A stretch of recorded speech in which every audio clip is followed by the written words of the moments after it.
Независимое общественное наблюдение отмечает свой первый юбилей – 5 лет. О результатах его работы говорили сегодня в Общественной палате Коми. По видеосвязи подключились коллеги из Республики Татарстан, Тамбовской и Воронежской областей.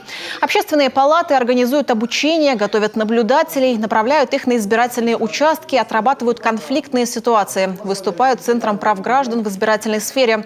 У общественников есть предложение, как сделать работу наблюдателей еще эффективнее.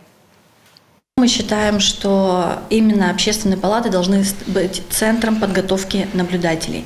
Да, мы с вами видим, как общественные партии, политические объединения, да, партии, кандидаты готовят наблюдателей ведь не для того, чтобы отстаивать свои интересы.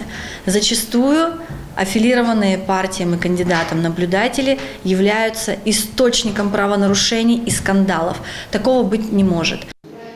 Также в Общественной палате считают, консультативно-совещательный орган должен быть наделен правом на протяжении всего избирательного процесса от момента выдвижения кандидатов и уже до подсчета голосов направлять свои предложения, замечания и жалобы в соответствующие инстанции.